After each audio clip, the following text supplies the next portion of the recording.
سلام، خوش اومدیم به اولین ویدیو کانال یوتیوب بوبو. ما امروز 1 سپتامبر 2024 با 126 تا یوزر برای مینی اپ و تقریبا 114 15 تا 117 تا یوزر اینستاگرام شروع کردیم یه سری ویدیو برای یوتیوب گرفتن که حالا دانیال بیشتر توضیح میده قرار این ویدیو چی باشه. آره، یه بحث کلی که ما اینجا داریم اینه که سوشال مدیا این مینی اپ قرار استفاده شه واسه اینکه آدما روایت‌های خودشونو بگن و ما با خودمون داشتیم فکر می‌کردیم چی بهتر از این که ما شروع کننده این روایت‌ها باشیم. شروع کنیم گفتن که چه اتفاقی افتاد که ما این مینی اپ رو ساختیم و اگه دارین این ویدیو رو نگاه می‌کنید و نمی‌دونید این مینی اپ چیه، می‌تونید اطلاعاتش تو کپشن پیدا کنید و برید چکش کنید و بعد برگردین دوباره ادامه ویدیو رو ببینید. اینستا هم تگ می‌کنیم پایین ویدیو که بچه‌ها راحت بتونن پیدا کنن. آره قطعا. سوی می‌خوای یه ذره شروع کنی راجع به خودت بگی؟ با یه معرفی نامه میگن چی میگن؟ با یه معرفی ساده از خودمون شروع میکنیم. اسممون رو گفتیم. من سینا، متولد آبان 1373، اهل عراق، دانشجوی فیزیک بودم. ورودی سال 92 میشه، فیزیک شهید بهشتی که با دانیال تو اتفاقا تیه من بود. دانیال متاسفانه تو شهید بهشتی با هم آشنا شدیم و الان 7 ساله که من ساکن کانادا ام. میراث البرتا، اتفاقا یادم دوره‌ای که دانشگاه بودیم میراث البرتا خیلی معروف بود و من ساکن استان البرتا هم، دانشگاه البرتا و فیزیک ذرات بنیادی ارشد و دکترا رو اینجا گرفتم. و دانیالم یه معرفی هم تو. آره، منم همونجوری که من ورودی 90م، تقریبا 2 سال که گذشته بود از ورودیمون با سینا آشنا شدم به عنوان تیه. جزو نقطه‌های عطف زندگی بود، نمیدونم ماکسیموم بود یا مینیموم، ولی خب اتفاقی بود که افتاد. بعدش من ارشدم تو کامپلکس سیستم توی ایران گرفتم، سال 95 شروع کردم، 2-3 سال طول کشید و بعد متاسفانه سینا گولم زد واسه اینکه بیام و من هم پارتیکل فیزیکس بخونم دانشگاه البرتا و دومی ارشدمو گرفتم. یعنی دانشجو دکترا بودم ولی در نهایت به ارشد بسنده کردم و خداحافظی کردم. یه چند وقتی هم قرار دفاع کنم. سینا دفاع کرده، یه 6 ماه گذشته ازش. 1 سال شده. 1 سال شد. آگوست الان دقیقاً 1 سال شده. آره چرا زود گذشت، ولی من یه 3 هفته دیگه از تاریخ الان دفاع میکنم و منم از شرش راحت میشم. آره، ولی این معرفی کوچیکی بود که ما راجع به خودمون می‌خواستیم بگیم. خب شروع کنیم که چی شد که بوبو شروع شد. آره دقیقاً از اون تماس معروف شروع کن. آره خب شرکتی که من کار میکنم با ماشین باید برم بیام و اینا و هر از گاهی که تو راه حوصله‌ام سر میره مثلا زنگ میزنم دانیال، مخ دانیالو میخورم، حوصله‌ام سر میره. بعد یه روز از سر کار برگشته بودم، یادم نیست چی شده بود حقیقت، ولی یکم خسته بودم، مثلا حوصله‌ام سر رفته بود و رو مخم بود یه سری موضوعایی که حالا یادم نیست واقعا موقع چی بود، چون تقریبا مال 10-11 ماه پیش شاید تقریبا شروع اولی مکالممون احتمالاً داره. آره بعد هیچی زنگ زدم به دانیال، داشتم صحبت می‌کردم اینا. یادم آخرین استاپ هم توی پارکینگ خونه‌ام بود که داشتیم صحبت می‌کردیم، ولی اینجوری بودم که دانیال بیا خداوکیل یه کاری بکنیم، بس دیگه من حوصله ندارم برای این اون کار کنیم و حالا دلایل مختلفی که پشت این جمله هست. و دوره‌ای هم بود که AI تازه تقریبا یه 5-6 ماه بود که چت جی پی تی مثلا خیلی اومده بود و اتفاقا شرکتی که یه استارتاپی که من و دانیال اصلا توش کار میکردیم و مدت کار مربوط به این کارا داشتیم میکردیم و خیلی جوش بود و اینا. من گفتم دانیال بیا یه کاری کنیم. چی؟ گفتم بیا نمیدونم چی، ولی بیا یه کاری بکنیم راجع به AI و اینا. همین که خب جفتمون کد زنیم، حالا نمیدونم اسمشو بذاریم سافت‌ور دیولپر یا هر چیزی، ولی کد زدن رو دوست داریم و اینجوری بودم که بیا یه کاری بکنیم که هم از این داستان کارهای AI عقب نمونیم، که توی لوپ باشیم که بدونیم داره چه اتفاقایی تو دنیا میفته و اینا. و من خیلی ایده خیلی ساده داشتم میدم که یه کانال یوتیوب چیزی درست کنیم، ایده های جذاب بزنیم، ویدیوهایی که با AI تولید میشه رو مثلا تولید کنیم، ولی خب ایده های جالب و قشنگی بزنیم، چون واقعا ایده های جالبی هم میدیدیم. مثلا بچه‌ها دارن تو اینستا تو یوتیوب میزنن و ویدیوهای باحالی میسازن. بعد دانیال اینجوری بود که با خیلی خنده معروف همیشگی خودش که ما صحبت می‌کنیم جو سینا کاری آخه این چه کاری؟ وایستا برات ایده دارم، حالا ایده تو بگو. یه فقط بخوام حرف سینا رو تصحیح کنم، فکر کنم میشه گفت اون موقع تقریبا داشتش AI که باهاش عکس و فیلم جنریت میشدن 4-5 ماه بود که اومد. یعنی چت جی پی تی ازش گذشته بود ولی خب دالی یا میدجورنی اینا داشتن میومدن بالا که دیگه کم کم داشت عکس‌ها و فیلم‌های خوبی جنریت میشد و ایده سینا هم خدای قشنگ. یعنی هنوز من موزیک ویدیوهایی که آدما درست میکنن واسه ویدیوها و تصویرهای استفاده میکنن دوست دارم. ولی خب واقعا چیزی به عنوان دوتا کد زن چیزی نبود که بخوایم بریم سراغش و فکر کنیم به اینکه این کار انجام بشه. من یه چیزی خیلی تو بک‌گراند ذهنم مدت ها نشسته بود و بعضا تو قدیم هم یه سری کارو واسش کرده بودم، حالا بموند واسه داستانش واسه موقع دیگه، که میشه از فضای تلگرام استفاده کرد واسه اینکه آدما با همدیگه آشنا بشن. خیلی صریح بخوام بگم، اولین چیزی که تو ذهنم اومد کاملا مربوط به دیتینگ، یعنی دو نفر که میخوان به عنوان پارتنر با هم آشنا شن، حالا تو هر درجه‌ای که هست، و برن سر دیت. این ایده رو بود که گفتم سینا به نظرم فضای تلگرام جای اینو مخصوصا واسه مخاطب ایران اینجا رو خالی داره که بتونه یه فضای درست درمون خوبی باشه واسه اینکه آدما بیان واقعا همدیگر رو پیدا بکنن و همه چی ترتمیز باشه. همین داریم میگی درست درمون، و ایده اول این بود که قرار بات باشه. نه درست درمون دارم از این میارم که توش چرت و پرت نباشه، نه اینکه حالا چجوری کار میکنه، نه آره یه بات ساده تلگرام که بتونه این قضیه رو هندل بکنه. که بعداً هم اتفاقا توی مسیر دیدیم که بات‌های ساخته غیر ایرانی، بات‌های غیر ایرانی ساخته شده واسه این کار، یعنی من خودم یه چند تاشون دیدم و که اصلا هم چیزای جالبی نبودن راستش بخوای، و آدم‌ها داشتن از یه سری بات دیگه هم حتی استفاده می‌کردن واسه اینکه این کارا رو بکنن، تا جایی که چک کردم همه هیچ کدوم اونها راستش بخوایم به دلمون نمیشست و داشتیم این کارا رو می‌کردیم. کم کم دیگه فکر کنم یه رو من اومدم پیشت گفتم سینا مینی اپ تلگرامو دیدی یا نه؟ آره بذار یه فلش بک من بزنم. اونجایی که داشتیم اولین صحبتمون که بود اینجوری بود که آره مثلا ببین من یه ایده از خیلی وقت تو ذهنم، اینجوری که ایده خیلی دارم هنوزم نگفته بقیه‌اش چیان، همین یه دونه فعلا 10 ماه درگیرمون کرده. اینجوری ببین کلی ایده هست که کلی ایده بهتر از حرفی که من زده بودم منو خراب کرد.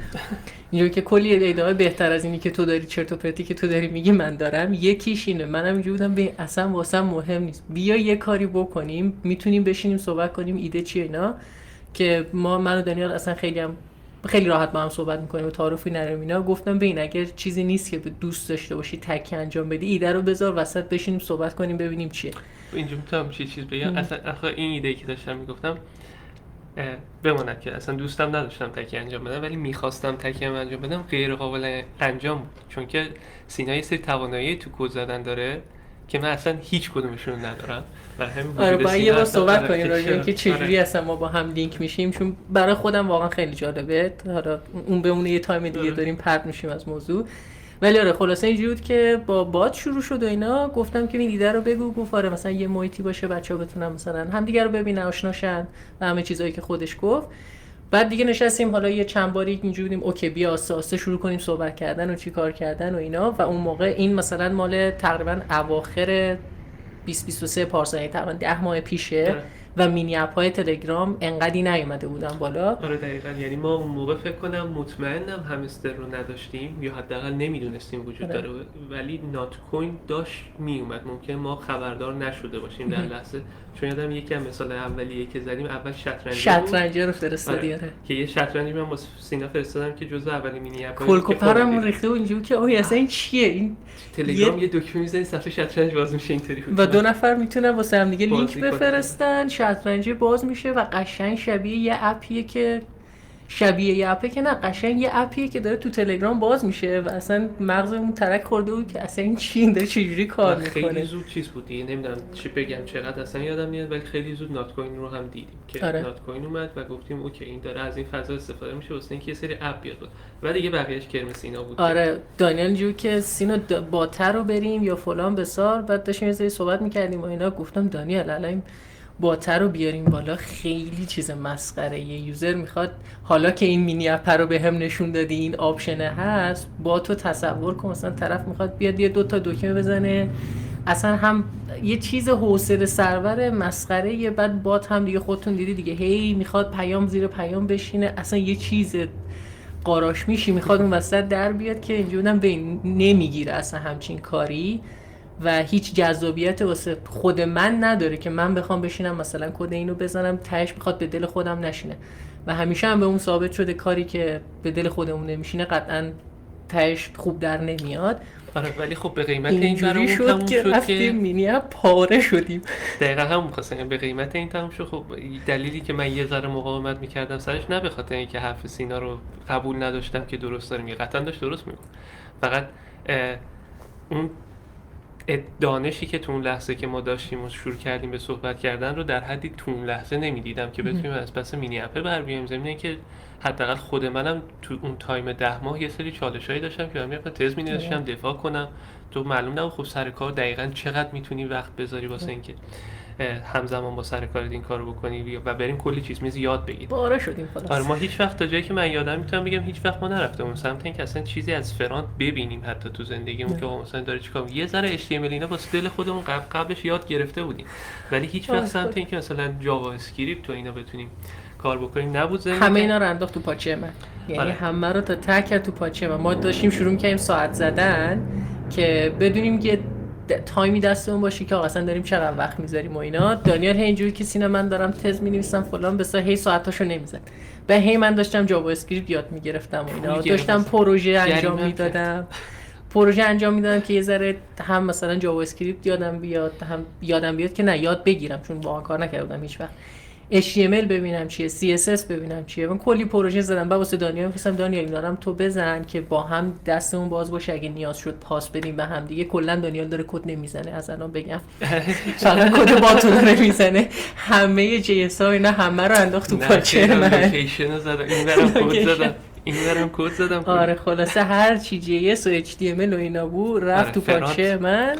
یه 2 ماهی من داشتم رو اونا کار می‌کردم قبل از اینکه دست به هیچ مینی اپ بزنیم. اینجوری بودیم استوب قراره یه سری چیزا نیازمون باشه مثل HTML و مثلا جاوا اسکریپت. آره یه اتفاقی این وسط افتاد که ما با این پیش‌فرض رفتیم که حالا قراره نمی‌خوایم وارد جزئیات شیم ولی قراره کلا بک‌اند جاوا باشه و سینا شروع کرد رو اون کار کردن. من در عین اینکه سینا داشت ساعت میزد من میدیدم که سینا داره کار میکنه اونجا، بدون اینکه صداش در بیارم داشتم این پشت میگشتم واسه اینکه آیا میشه جاوا نباشه، چون که حسی که میگرفتم این بود که گرچه خیلی روند خوبی رو پیش میرفت ولی داشت به سمتی پیش میرفت که شاید اینکه بریم یادش بگیریم و پسش بر بیایم خیلی واسمون سخت‌تر میشد.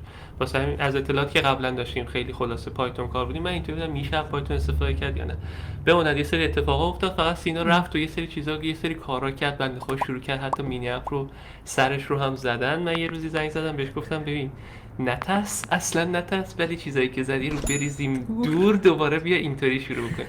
من تو اون تایما که سینا یه بخش خوبش رو ریختیم دور دوباره از نو زدم من اونا رو. صداش رو در نمی‌آوردن، داشتم اون کارا رو می‌کردم ولی خیلی صداش رو در نمی‌آوردن. یکی از جاهایی که من و دانیال خیلی خوب لینک میشیم، من خیلی وقتا بشینم بخونم حوصله‌ام سر میره، من شروع میکنم انقدر ارور میده تا ارور رو در میارم. دانیال خیلی سر و صبر تو خوندن، میرفت میخوند در من سرویس میکرد که بیا فلان کارو بزنیم، بعد مثلا من با میرفتم 4-5 ساعت کد میزدم. یعنی اینجوری کلا بیشتر اکثر آقا کار میکنیم. ولی برگردیم سر این که حالا یکی از دلایل اصلی که ما تصمیم گرفتیم یه مینی اپی باشه که خودمون زدیم و اینا، یکی شخصی و غیر شخصی داشت میگه. آره یکی از دلایل شخصیش همون چیزی که صحبت کردیم، دلمون میخواد که اصلا بحث این نیست که مثلا میخوایم خفن پولدار میلیونر فلان بشیم اینا، نه، همون درآمدی که مثلا سالانه داریم از یه شرکت در میاریم یه اپی باشه که دستمون خودمون باشه. اصلا آدم بیشتر به دلش میشینه که داره برای خودش انگار داره کار میکنه و یه چیزی هست که 4 تا یوزر داره که داره استفاده میکنه و از اینکه آدمای دیگه هم دارن، امیدواریم حداقل هدف اینه که لذت ببرن با 120 امیدواریم به جای برسه که یه چیزی ساختیم که خودمون لذتشو میبریم که ما اینو ساختیم و لذت این رو میبریم که بقیه دارن استفاده میکنن و ازش خوشحالن و 4 تا کاربرد خوب داره. و تو ذهن من این حالا 2 تا بحثم میگیره. یکی واقعا روندی که داریم میریم تو دنیا به سمتش اینه که روندیه که برای آدمو کار کردن اصلا بحث متفاوتی داره.